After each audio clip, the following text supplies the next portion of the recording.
Good afternoon, everyone. Welcome to the latest live episode of The Free Marketeers. Hope you're all doing well. It's been a while since we did a live episode, so it's great to talk to all of you again. And we have a very special episode for you today, a very special guest, someone I've wanted to talk to for the last few months. I've been reading his book and trying to work my way through it, and now I get to pick his brain about it. Today we have Professor Johan Fourie from Stellenbosch. Prof, how are you?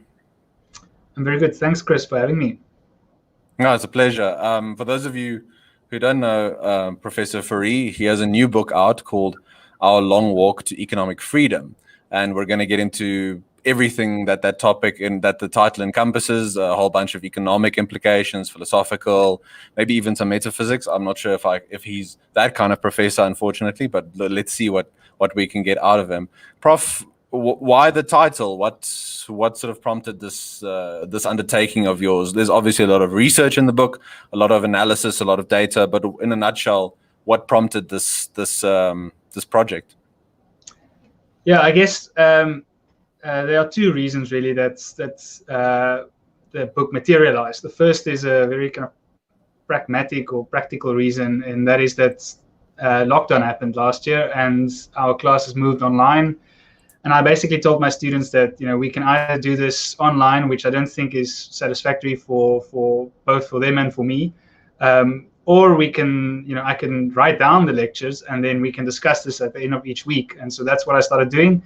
And then basically halfway in of the 34 lectures, I realized that this should not necessarily be limited to just the students. I think there might be a bigger audience. And so I started kind of talking to publishers, and in fact, only one publisher, ultimately Tafelberg, responded, and then also started rewriting some of the chapters. So the initial versions of the book was slightly different. It was kind of more lecture style, and so I thought, to make it a bit more accessible, perhaps a bit more entertaining, even bringing new aspects of it, and also perhaps to there's lessons that one learns as one writes, and actually realizing that some of the older material perhaps was a bit outdated. There was new papers that came out, academic papers that I wanted to cite and include. And so that's really the kind of practical reason. I guess the more substantive reason is that I've been teaching this course now for a decade, and not only this course in the commerce faculty, but also as guest lectures in the humanities and specifically the arts faculty. And what I've seen and what I've experienced over the last decade is the increasing kind of pessimism of students about the kind of condition, South African condition, but also kind of their position in the world and the kind of their life experiences, basically. And that was kind of strange, given that I'm an economic historian, and over the long run, we know that we are much better off than we were certainly 2 or 3 generations ago. Of course, there's valid reasons for why perhaps they are pessimistic in this moment, and of course, COVID has just exacerbated that to a large extent. But I still thought that it's still to be quite strange that they have no sense of their kind of position in history, and so that's partly why I thought this book would appeal to not only the students but to a wider audience.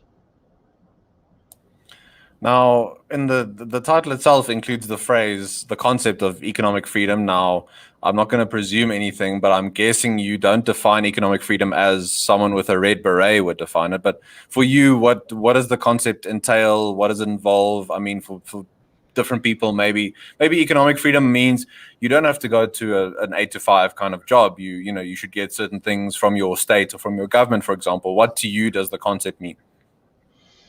Yeah, I actually think it's almost a better place to start to think about what we have in common rather than what sets us apart. And I think most South Africans would agree that we want to be better off, that we want to have greater incomes, that we want to have more meaningful, long-lived lives. And so, in the kind of its basic premise, economic freedom is that it's the ability to earn a decent living and a long life, a healthy life, and a meaningful life.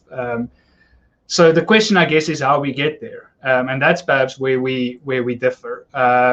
So ultimately, economic freedom to me means that you've got the choice to I think choice is the key word here. So the ability to choose what you consume, what you produce, where you live, whom you marry. I mean, you can extend it quite broadly, who you vote for.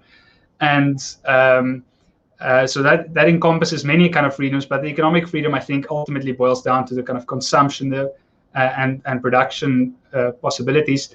And so no one really tells you or forces you into a specific direction about chooses for you what it is that you consume and what it is that you produce and where you produce and how you produce that. And then, of course, given South Africa's history, for a long time, a large proportion of our population did not enjoy those economic freedoms. And so certainly in the last 2 decades or more, slightly more, we've seen an expansion of those freedoms. But also in the last decade, the kind of most recent period, we again see a decline in incomes, which obviously limits people's ability to consume and live kind of meaningful lives. So I guess that would be my take on economic freedom kind of broadly. One can get into the specifics, but I think I share actually, and I think most South Africans share this idea that we want to be better off. And it's just about how we get there.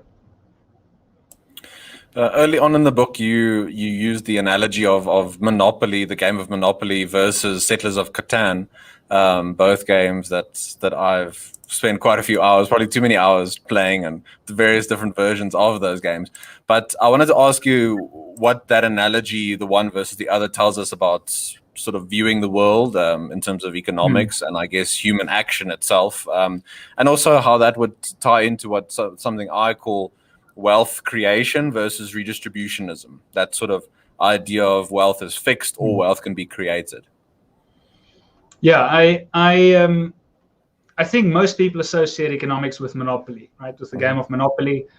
And it isn't, it's an enjoyable game. It's a frustrating game for many. But ultimately, it's a zero-sum game. So you start off with everyone gets an equal amount of money, no properties, and the ultimate, obviously, goal is to accumulate as many properties as possible, and then ultimately end up with all the cash as you bankrupt your fellow players.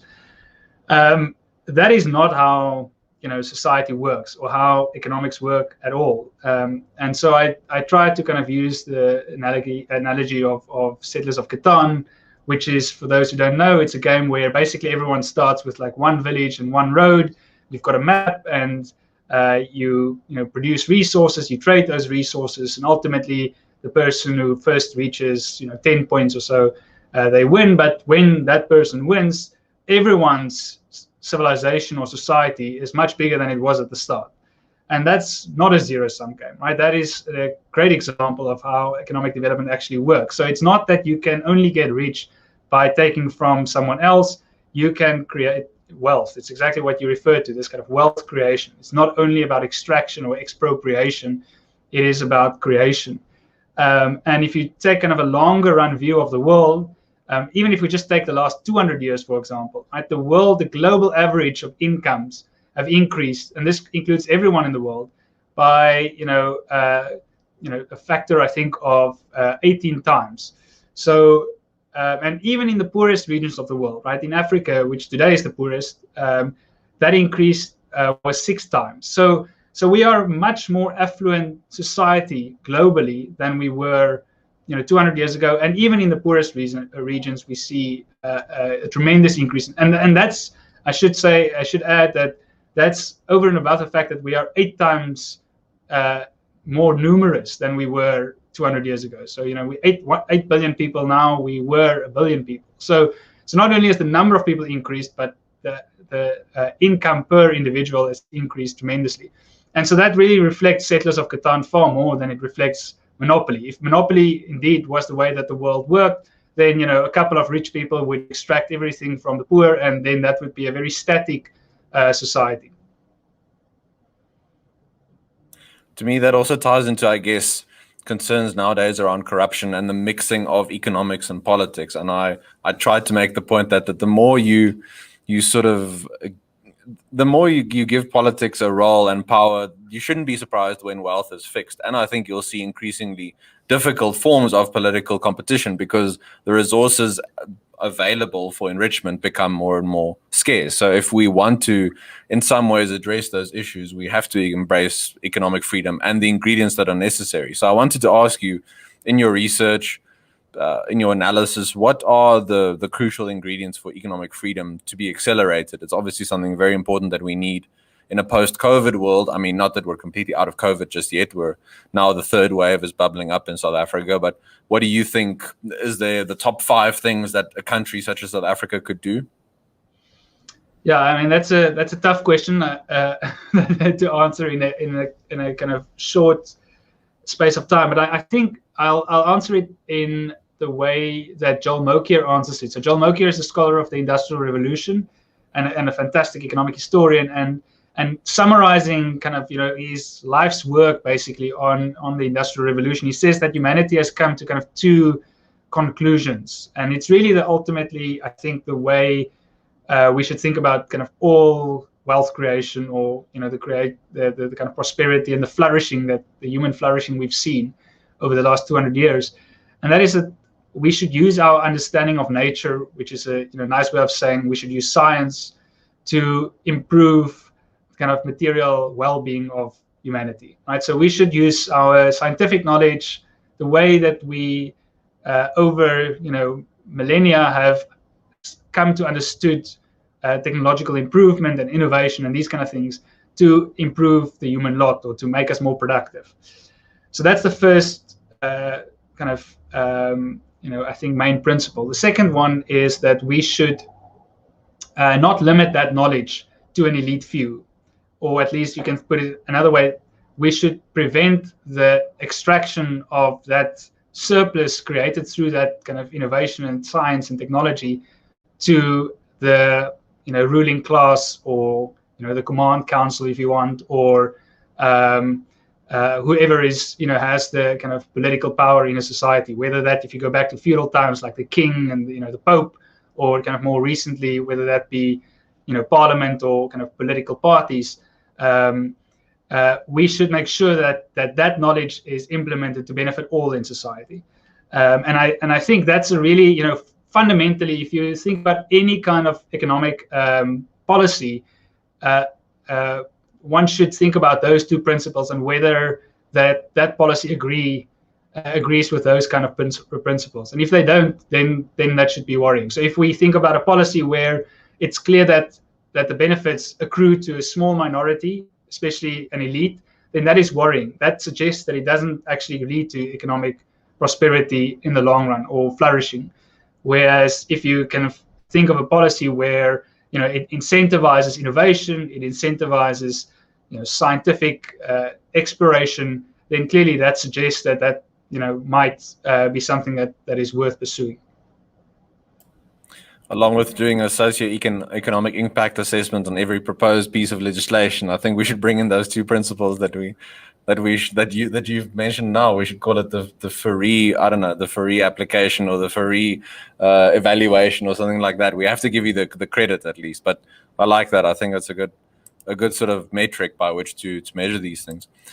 Just a question on, I guess, history and different things that you highlight in the book. One of the biggest ones is obviously the role of land. In South Africa, the question of land ownership comes up all the time, and we know it's a very emotive issue, very close to many people's hearts. But in a nutshell, you touch on the role of land, Africa's relatively low labor to land ratio. For example, you say there are about 46 people for every square kilometer in Africa, as compared to 150 people on average in some other regions. Why, again, a very broad question, so you can narrow it as you want to, but why the importance of land? Yeah, I think part of what the book hopes to do is to show that a lot of the things that we see, a lot of the kind of, even the kind of cultural, practices that we have, or things that we kind of assume just to have been there forever, are actually related to some economic event or relationship in the past. And so land is indeed incredibly important. And it's important in the context of factor endowment. So as you've referred to, the low labor land ratio, or the opposite of that is the high land labor ratio, which Africa has. So Africa has abundance of land, labor scarcity historically, and actually still today. compared to, say, India, right, where it's clearly labor abundant, land scarce. And so what this book points, one of the earlier chapters points out, is that those historical facts has led to certain kind of economic, social, cultural outcomes in the past, and many of them still persist. So the land-labor ratio, for example, because land is abundant, labor is the scarce resource in Africa. One could define property. So when two kind of groups, say, clans, were in conflict with one another, the rational thing was not actually to steal the neighbor's land, because land is abundant. What you would do is you would really kind of desire of their labor, because labor is the scarce resource. And so property rights often were not in land, but actually in labor. So that's why you see indigenous forms of slavery exist in Africa historically, because labor is the most important commodity. It's the same, and for that same reason, you see that there's cultural practices like polygamy, which where women's reproductive ability becomes incredibly important because of the shortage of labor. And in fact, you find something like the Lobola system in Africa, that's where obviously the husband's family would pay a gift to the wife's family. And the opposite you find in India, which, there again, labor is abundant, land is scarce, and so the opposite kinds of institutions kind of persist across time. So many of the things, so that's partly, the hope of the book is also to show that many of the things that we see today in society that still persist, these cultural practices, even though we don't know the origins of them, they ultimately have these deep-rooted economic origins. What about, it's too easy, I guess, for all of us of different ideological bents to make blanket statements about societies. But I wanted to ask you about the role of religion, that kind of thing. There's one chapter in the book where you mention, and it's great that I'm talking to you so you can correct my paraphrasing, but you talk about Mansa Musa and how he was the wealthiest person at that point in time. I mean, when he went on his pilgrimage to Mecca, the bags of gold and those sorts of things that he took with him because of the empire he built up and the economic freedom that they had relative to other sort of empires. I mean, it's difficult for people to imagine African leaders, African empires being the wealthiest in the world. What can you tell us about him, some of the stuff we can learn from him, and then the tie-in to religion? Yeah, I touched on religion actually a couple of times. I mean, religion is an important, again, one of these kind of cultural, traditions perhaps that one think of that is often unrelated to economics, but in fact they're very closely tied together. So certainly, Mansa Musa is a fascinating historical figure, Mali Empire. And I kind of used him to introduce this chapter on the spread of Islam in Northern Africa and West Africa, and then also the Crusades that were following that. But he, that there's this great story of him traveling to Mecca, as you mentioned, and then handing out these gifts of gold. And actually, he's still the only person in history to single-handedly change the price of gold in the Middle East, basically. So that's really, I think, just he built these incredible libraries, madrasas, schools, and in many respects actually preserved the ancient Greek and ancient Roman texts when Europe was in the medieval times or even the kind of Dark Ages. You have this center of scholarship really in Timbuktu and West Africa. I'll give you one example. I think that's not in that chapter. It's or maybe it is in that chapter actually.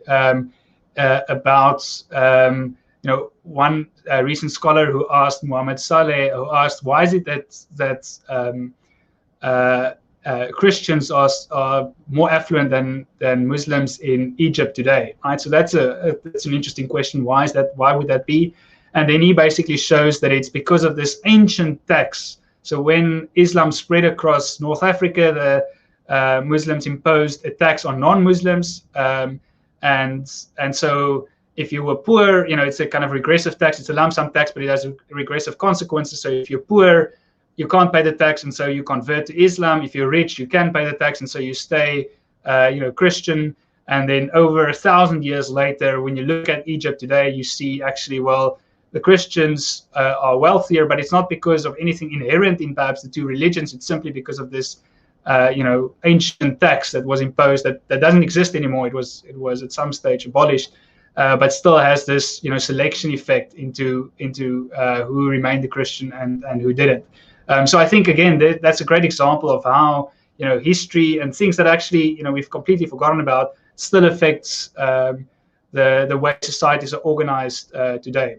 So religion features there. It features again in the chapter on the Reformation, and there I think, that's probably one of my favorite chapters, the chapter on the Reformation, because that's really where we use economic theory to understand why did the Reformation spread. So we look at demand side factors, we look at supply side factors, and then we look at the kind of consequences of that for Latin America and for Africa. So I think that's got a kind of exciting chapter, and shows how, this new field, there's actually kind of a rapidly developing field of the economics of religion, and how that can help us understand again where we are today.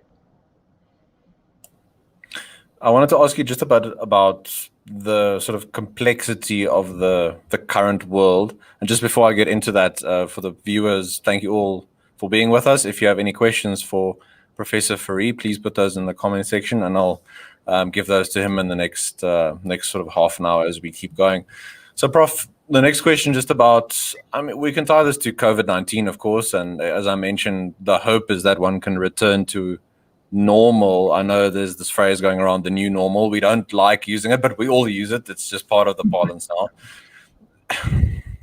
Putting you on the spot in terms of predictions, that kind of thing, do you see us going towards a less connected, less globalized world, maybe a more isolationist and protectionist world? We've seen the benefits that can accrue from trading across borders. In Africa, we have the possibility now of the Africa Continental Free Trade Area possibly lowering barriers to trade.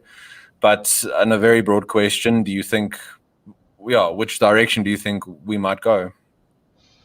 Yeah, I would be surprised if we kind of return to some, autarky or isolation.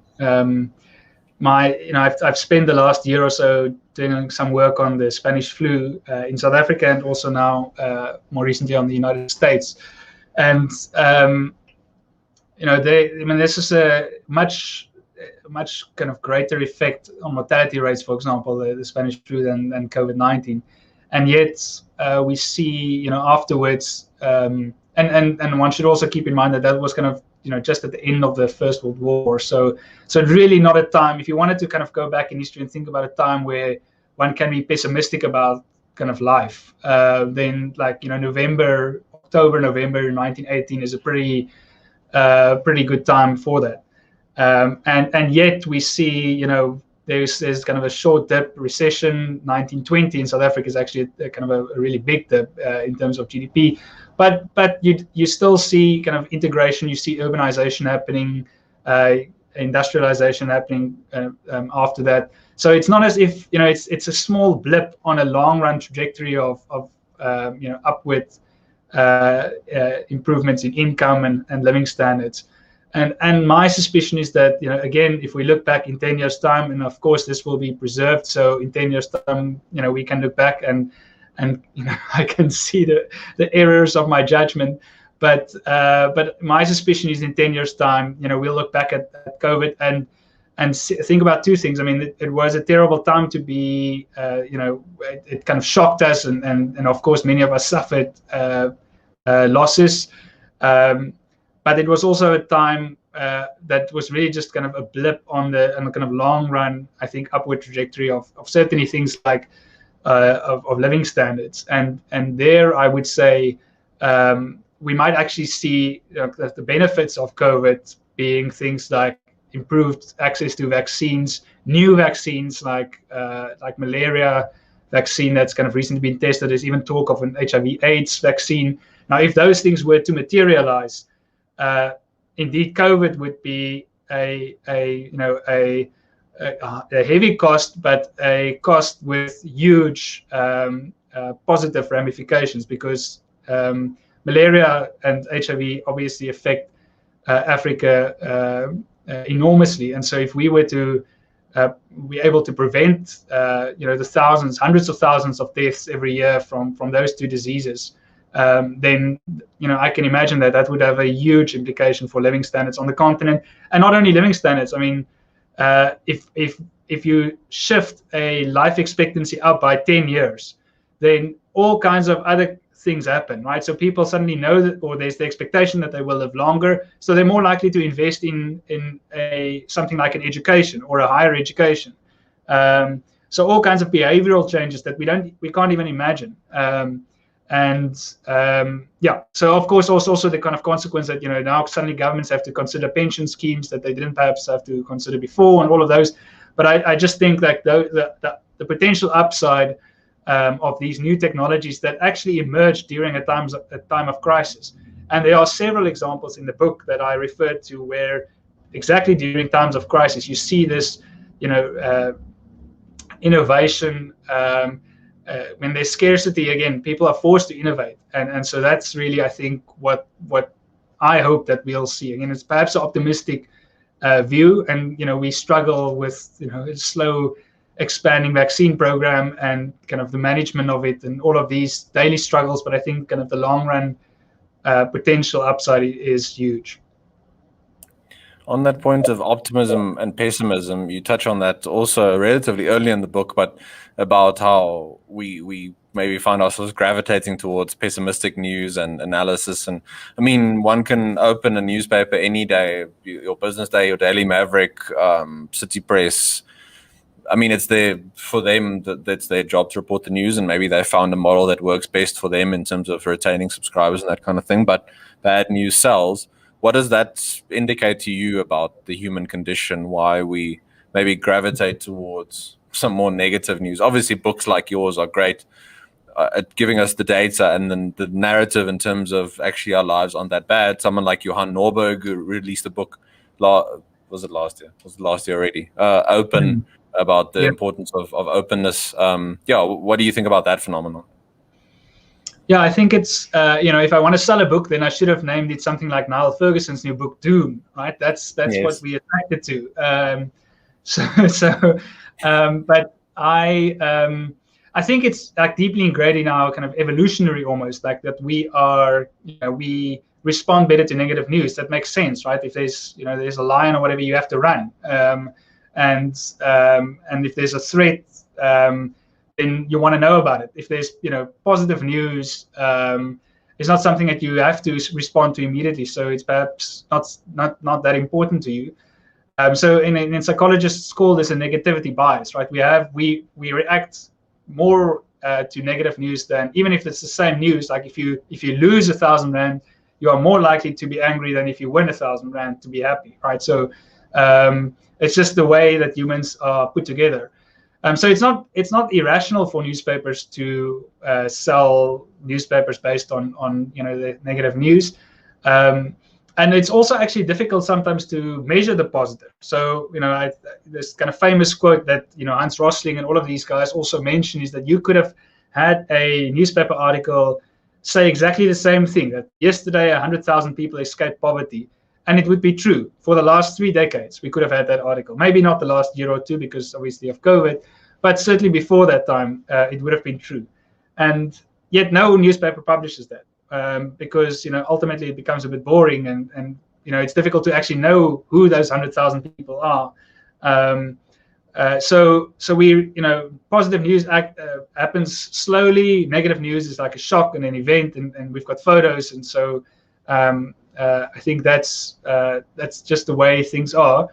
But I think it's my book really tries to not only highlight that we can be positive, which is of course what Johan Norberg does, and he was very kind to write the shot for the book, but Hans Rosling, Steven Pinker, all of these scholars have done that.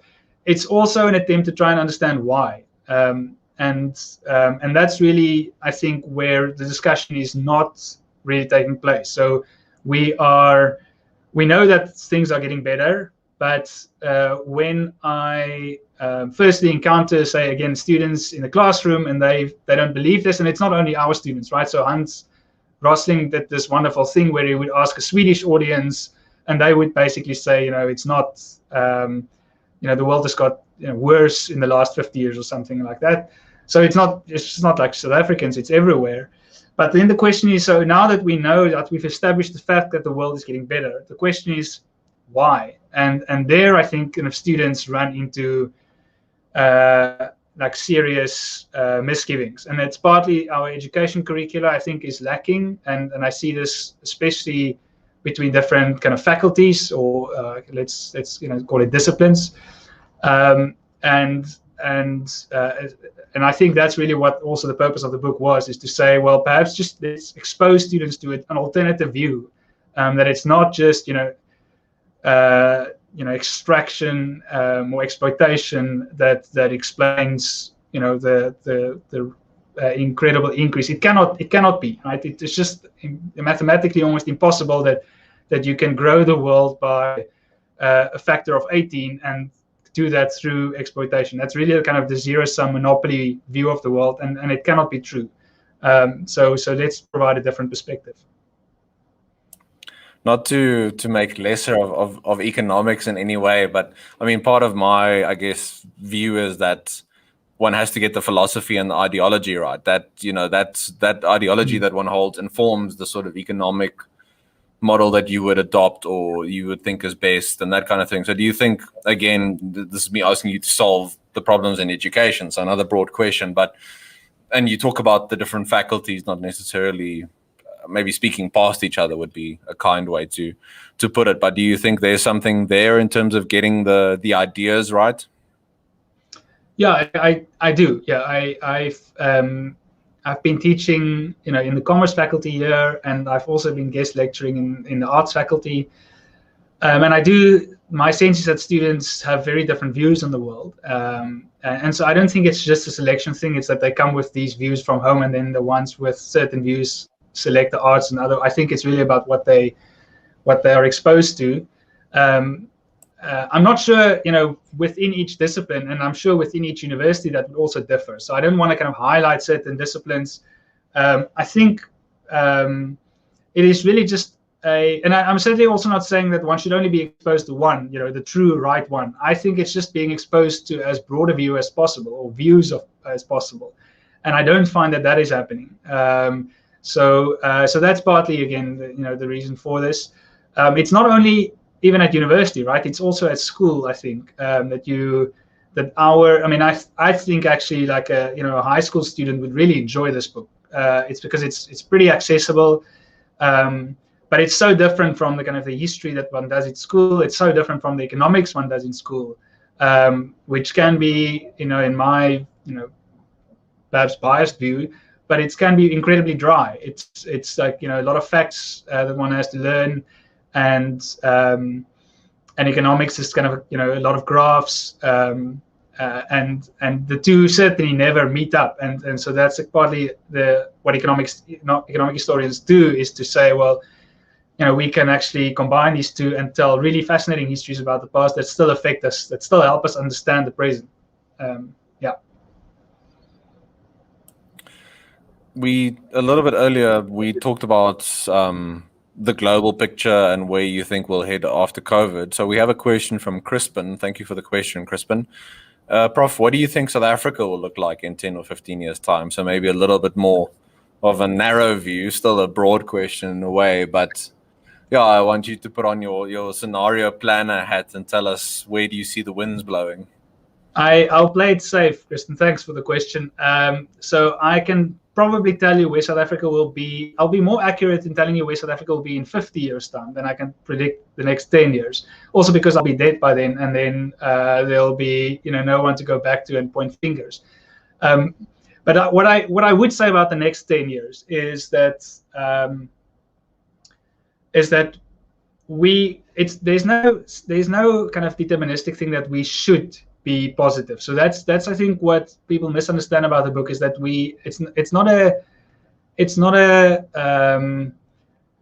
an opinion where, regardless of what's happened before or what's happening at the moment, we must look and be positive and look towards the future. And that's not what I'm saying. In fact, I include a chapter about Argentina, which was the richest country in the world at the beginning of the 20th century and now is middle income status. And exactly the purpose of that chapter is to say things don't always get better, right? It's not a linear upward trajectory or even an exponential upward trajectory. We might actually find ourselves kind of stalling or going backwards. And certainly in South Africa in the last 10 years, that has been the case. But I think the purpose is to say we can be positive about the future. And that's really something that I don't find my students believing. So it's not that we should be positive, but we can be. And why do I say we can be? Because we've been in a situation where we had very high levels of debt. We had almost no growth, negative per capita growth. We had a terrible education system that excluded most of the population. And we had a lot of conflict and violence. And that was actually, the early 90s.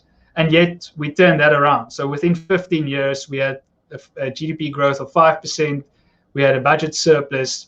We had GDP to debt to GDP level of the upper 20%.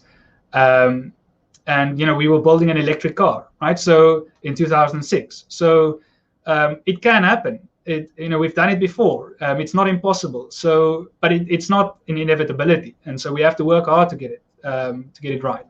And so that's really what I hope the book can help point to, is to kind of learn from those lessons that the faults or the mistakes that Argentina made and some of the other countries, and hopefully set us on the right track. I wanted to ask you about a little bit just about the concept of supply and demand and sort of how consumers vote with their money, when they support one business over another, and some of the problems we've seen in the pandemic when you had things like price controls and then you have shortages in terms of toilet paper, for example. The US, I mean, as much as I love them, they don't always behave very well. So we saw now recently with the hacking of a pipeline of a company, a fuel company, Americans going to the pumps and trying to fill up plastic bags with gas with petrol because they thought it would just run out and they would never have enough again. So just a bit about the phenomenon of, I guess, panic buying, trying to control prices, supply and demand, what we can learn from the pandemic in that regard. Yeah, I'll start by saying something about, whenever the state tries to kind of regulate choice, I think one should be cautious. We know the kind of classic examples, I guess, the kind of more recent Venezuelan experience, but in kind of, there's wonderful examples of Latin America, not wonderful for the people who live there, but examples that we can learn from, where price controls attempts, and these are often legitimate attempts at trying to help the poor, for example. So it's not that the intentions were wrong. The intentions were, I think in many cases the intentions were good, and yet the ultimate outcomes are that if you discriminate not through price but through something else, that might even lead to worse outcomes, right? So if you try and regulate price, then the queues get longer, and that's exactly what you refer to now in the US example. So I guess the one thing I should say about a crisis like a pandemic or a natural disaster, it's often important for the state to also intervene because the market cannot immediately adjust quick enough, at least perhaps in a way that might be experienced as fair by everyone in society. So the market would react, but it would obviously be along the price mechanism, and then certain people who cannot afford those kinds of prices. To give you an example, the kind of New York, the classic example of the storm in New York, and Uber continued to operate, but it was really excessive pricing. And so there's a way to discriminate against discriminate at that stage, but that would be through the price mechanism, and that was perceived as being not equitable or not fair. So in some sense, during crises, the state can intervene. But it's incredibly difficult, I guess, and we've seen this in South Africa, is to stop that intervention, right? To once the state intervenes, the incentive is there to continue and to expand their role in society. And so I guess one could look at it in the current context and say, well, the pandemic is still ongoing, so there's justification for the state to intervene. But certainly for last year, for a long time, we were worried about, say, the kind of controls on cigarettes and alcohol and these kind of things, and whether that was really legitimately because of health concerns or for other kinds of reasons. And so I think ultimately the fact that we pushed back, society pushed back against that, and that those kind of regulations were removed is a good sign. I see that as a way that the state actually reduced their, I think, involvement in the economy. But let's see first how we can manage this vaccination program, and if there's another wave or a fifth wave, fourth wave, fifth wave, then things might return as they were last year. We have a question from Jesse. Thank you, Jesse. Is there an example of a previously poor community becoming wealthy? Was the state involved in the process? So I'm not. I think it's important to say that the state has an incredibly important role to play, right? The government has an important role to play in many respects, and so it's not that the government should be. There should be no government. It's not like an anarchist view or like a tiny role for government. There's many examples of where the state actually can provide incentives for research or funding for research, where there's distributional effects that the state can the role that can play. And of course, most importantly, the role that Adam Smith emphasized was in providing infrastructure. So there's just certain types of goods that the market cannot provide, what economists call market failure, and so there you do need the state. So there's almost no example in history where there wasn't a state and you see economic development and economic growth, right? So that's perhaps the most simplest version of answering that question. The question is, what is the role? What role does the state play?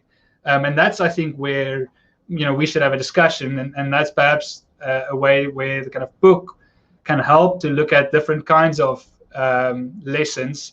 There's several examples of, there's a chapter on the Soviet Union where, the state had a very different role than what we would imagine the role of the state should be. Quite a repressive system, of course. There's also within the economic history literature, you could also think of Russia, the Soviet Union at least, as a success story, right? So indeed, Russia was the second fastest growing economy in the world between like 1930 and 1970 or something like that. And so if you just measure success through output, then that's a success story. But of course, we know that the living standards of the average, Soviet Union citizen or Russian was not that great, and it's still pretty poor. I think its GDP per capita is lower than Portugal's, which tends to be the poorest country in Western Europe. So so the lesson there is like the state can actually create productivity or create kind of production, but ultimately what we care about is living standards for the average citizen. And so there it seems like this kind of top-down approach is not the correct way to do it. There's a chapter on China, which looks at land redistribution. It looks at kind of Mao's process of expropriation. There, I think, are valuable lessons. I mean, that's the famine that Mao created was one of the largest famines in human history, if not the biggest one. And similar with his cultural revolution that he had in the 60s and 70s. An attempt to create perfect equality in China, and actually a successful attempt. So again, if you want to have, if the outcome that you want is perfect equality, then Mao is a great example of that, right? Except for the fact that everyone is equally poor, and it took another generation before you see an increase in general living standards in China, and massive in the 90s and 2000s, massive reductions once they've adopted kind of market approaches in massive reductions in poverty. So I guess a short answer to your question is that the state has an important role to play, but what that role is is really important to have as a discussion for society. And ultimately, in democracies, I think we are more likely to see the state playing a beneficial role in a democracy than in an autocracy or a dictatorship. Even though I know it's got kind of fashionable to look at Singapore and some of the East Asian tigers, they are tend to be the exceptions, and even not all of them follow the kind of same template as we perhaps envisage. So I'll leave it there. One day we'll get the professor on to debate an anarchist, and I won't even play moderator. I'll just watch in the background and see what happens in that discussion. I think that could be quite entertaining. There was one line, and I mean, there's lots of lines in the book that stand out, and that, again, that's why I encourage people to buy the book, to go and read it. But there was one line to the effect of, throughout history, humans have always been poor. Poverty is the historical norm, end quote. Why does economic freedom change that kind of thing? Why does economic freedom change what has been the historical norm? What about economic freedom leads to things like quality of life improvements, innovation, like we've seen with a vaccine being developed in a year's time? Yeah, how do you tie the abstract to the concrete? Yeah, I think this is where actually the kind of scientists, the natural scientists, can help us, right? They understand entropy, and so if you just leave, think of it in terms. This is my very simplified way of understanding it, because I also don't understand physics very well. But if I build a house, it requires energy to build that house, and it requires a lot of energy, right? And then if I leave that house, it ultimately collapses, right, after 10 or 15 or 20 years, and that's because there was no energy that kind of preserved it, that was put in to preserve it. And so to create order, right, if you want to think of it that way, from the chaos, you need energy. You need to invest time and money and resources to produce something. So if we go back to kind of hunter-gatherer societies, of course, the way that they produce things were kind of rudimentary, very primitive, if you want to use that word, because they lack kind of technological improvements, scientific knowledge that would help them produce things more efficiently. So take energy, human labor, perhaps animal labor, and turn that into perhaps fire, and turn that into something productive. And over millennia, we've learned as a society, as humankind, to become better at that productive process, at turning energy into something useful. And so the natural state, that's kind of where the quote comes from, the natural state of things is actually poverty. We are, if you go back 300, 400, 500 years, we had large families of which only, say, 10 children, only 2 or 3 survived. Partly the reason why we had these large families is because so many of the children died.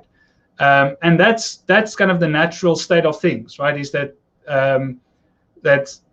it requires, again, a society with knowledge about nutrition, about sanitation, about kind of the scientific and technological knowledge to create safe buildings and safe societies and systems that help us live in a trustworthy environment, and in a market system where we can create surpluses, sell those surpluses, specialize. So that's difficult, and it takes it's taken us thousands of years really to kind of come to this point where we are now so equipped to do this that we can have incredibly prosperous really lives, even though we in our current context we might not realize that, but compared to our ancestors, we are so much more affluent, and so that's really the kind of process to think about how we turned from a hunter-gatherer species with basically living at subsistence levels to a species where we are now, where we are so much more affluent. And perhaps the final point about this is that our hunter-gatherer ancestors were incredibly independent, right? We think of ourselves as kind of independent individuals, but they were incredibly independent, right? But they were also poor, whereas we are incredibly dependent. There is no way that I can produce the amount of food or clothing or housing, even just the basic essentials. But if you ask me to produce something like a computer, I mean, that would be just impossible, right? We require the inputs of thousands of millions of people across the world to be able to produce the things that we consume every day. So we're incredibly interdependent on each other. So we are rich because we are interdependent, and they were poor because they were so independent. And I think that's really a way to think about this transition across time. So Chris, to kind of go back to your very early question about would the pandemic, for example, lead to more kind of autarky or isolation? If it does, unfortunately, it means also it's going to lead to poverty, like increasing isolation, increasing autarky, ultimately removes economic freedoms. It removes our choice, what we can produce, what we can consume, and it limits our freedoms. And that would be an unfortunate result if that was the case. I hope not, though. Yeah, we all very much hope that we don't swing in that direction again, as the world did after the First World War, and after wars, the world tends to put up its walls. But let's hope that doesn't happen this time. Prof, my final question for you, because it's almost 6 p.m. and I'm assuming you still need to do work, even though it's late in the afternoon. I don't know, you need to get back to something. So I wanted to highlight something else in the book where you talk about how the market approach hinges on a fundamental truth, and that is about trust in society and trusting people around us. And something I think that is a wonder of freer markets, capitalism, take your pick what you want to take it, but just how it very much, those sorts of systems encourage people to interact with people they might not normally do. Different religions, different skin colors, different genders, take your pick kind of thing. As you mentioned, the interdependence, it's to your benefit to create goods and services in a connected world, because it's ultimately to your own benefit and to other people's. It's not a zero-sum game. So I just wanted you to talk a little bit about the importance of trust for the functioning of more prosperous societies. Yeah, there's actually a great book out that I'm waiting for that talks about trust at length. But I mean, the way we should think about trust is through Uber. I mean, Uber is to me like the ultimate example of how much actual trust there is in South African society. And again, that it's always to me like a great example of why we can be positive, right? So here's this app that you have on your phone that allows you to get in the car of a complete stranger, and they take you wherever you want. And that stranger not only, has the trust that you won't do any harm to him or her, but he also, or she has the trust that that payment that goes, electronically on your phone would end up in their bank account, and they would be able, with that money, to pay other kinds of services in society and buy other kinds of. And that to me is just an incredible sign of the interdependence that there is. Obviously in South Africa, but across the world, that we really have these very high levels of trust. And without that level of trust, if I didn't trust, my Uber driver, or I didn't trust my, grocery store, or the coffee shop barber, or barista, or the kind of my barber, certainly that's important. I think that they would not do harm to me, that they would poison me, or that they would injure me in any way, or that they won't accept my payment for a currency that's really just fiat money, right? It's not that we have any value in our currency. The currency is ultimately just a form of trust.